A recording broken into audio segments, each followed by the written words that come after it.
the day the neighborhood changed. On a sweltering August morning in the quiet suburb of Maplewood Estates, Clara Thompson cradled her 4-week-old daughter, Sophie, on their front porch. The sun cast a golden glow over the neatly trimmed lawns and white picket fences, promising a peaceful day. Clara, 29, had moved to this idyllic Virginia neighborhood with her husband, David, seeking a haven to raise their newborn. But peace shattered when a neighbor's rage crossed an unthinkable line, setting off a chain of events that would test Clara's strength and reshape Maplewood forever. Clara rocked Sophie gently, savoring the baby's soft breaths.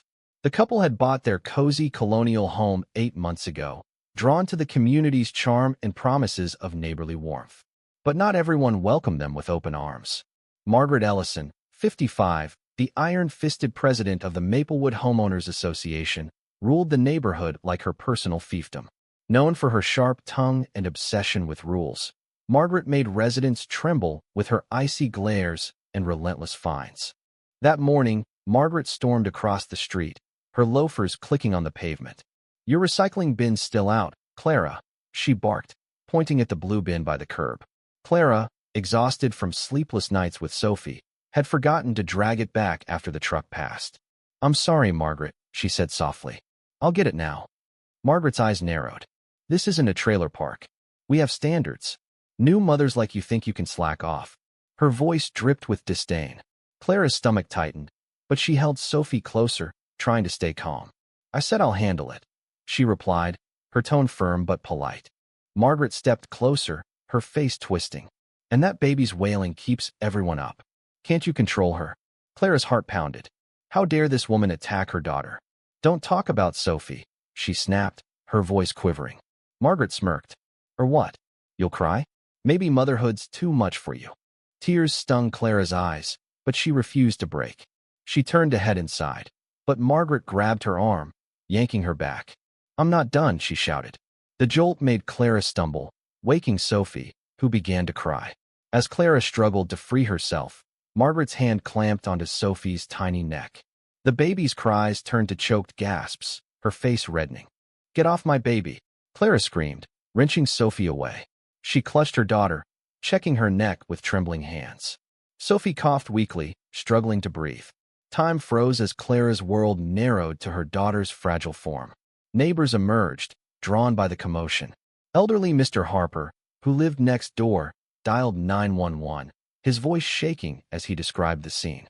Margaret, unfazed, shouted, "She's overreacting. I didn't do anything." But Clara, cradling Sophie, saw only a monster.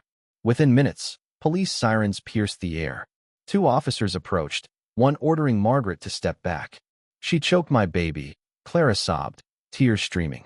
Paramedics rushed to Sophie, confirming she was shaken but stable. "You protected her well," one assured Clara, but the image of Margaret's hand on Sophie's neck seared into her mind. Mr. Harper told the police, "I saw it all. That woman attacked the baby." Other neighbors nodded, recounting Margaret's years of tyranny, fines for minor infractions, threats over lawn decorations. The officers handcuffed Margaret, who shrieked, "I'm the HOA president. You can't do this." But her title meant nothing now. She was led to the squad car, her face a mask of fury and disbelief. Clara sat on her porch, rocking Sophie, who calmed but still whimpered. The trauma clung to Clara like a shadow. She couldn't sleep, haunted by Sophie's choked cries. She checked her daughter obsessively, fearing invisible injuries. David took leave from his accounting job, vowing, "We'll make her pay." The neighborhood buzzed with gossip. Some left casseroles at Clara's door. Others, Margaret's allies, whispered she'd overreacted. Margaret was released on bail the next day, her lawyer calling it a misunderstanding. She strutted back to Maplewood, head high, ignoring glares. Clara, terrified of seeing her, stopped taking Sophie outside. David suggested moving, but Clara refused. "This is our home. She won't win." They installed security cameras and kept blinds drawn. One evening, a note slipped under Clara's door in Margaret's precise handwriting. "I regret any misunderstanding. Let's move forward for the community." No apology, just deflection. Clara tore it to shreds, her rage reigniting. She hired a lawyer, filing a criminal case for child endangerment and a civil suit for assault.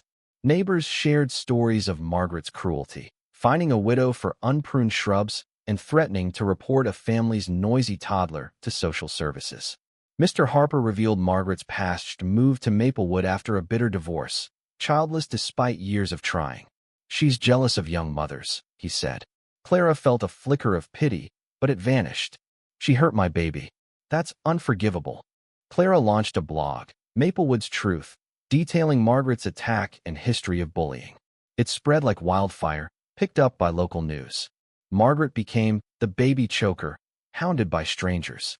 Her PR firm couldn't salvage her reputation. Clara's lawyer built a strong case, bolstered by witness testimonies and photos of faint red marks on Sophie's neck.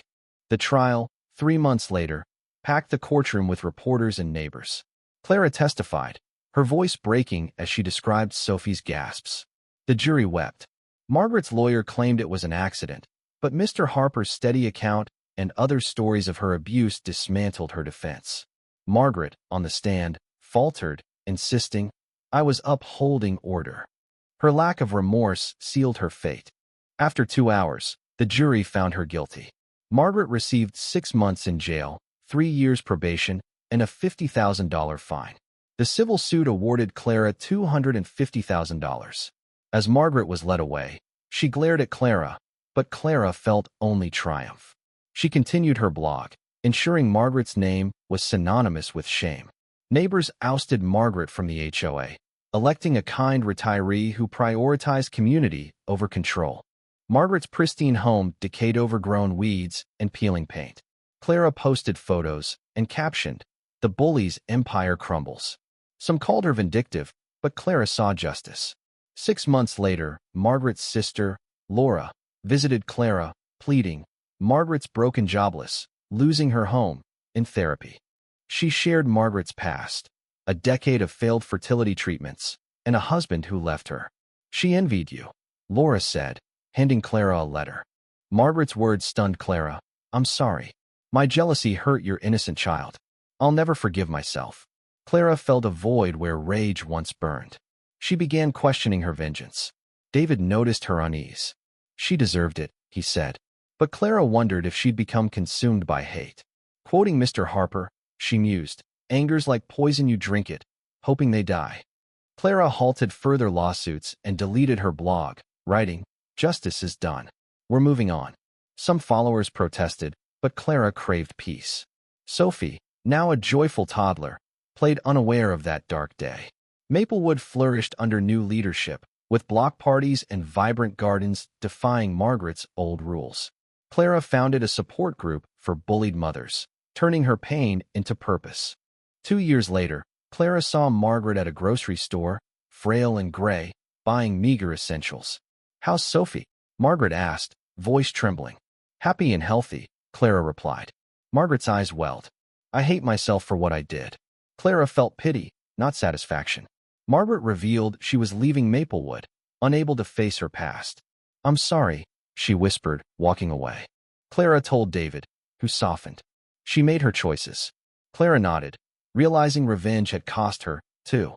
5 years later, Maplewood thrived. Clara, now 34, watched Sophie and her brother, Ethan, play in their flower-filled yard. Her advocacy business helped countless women.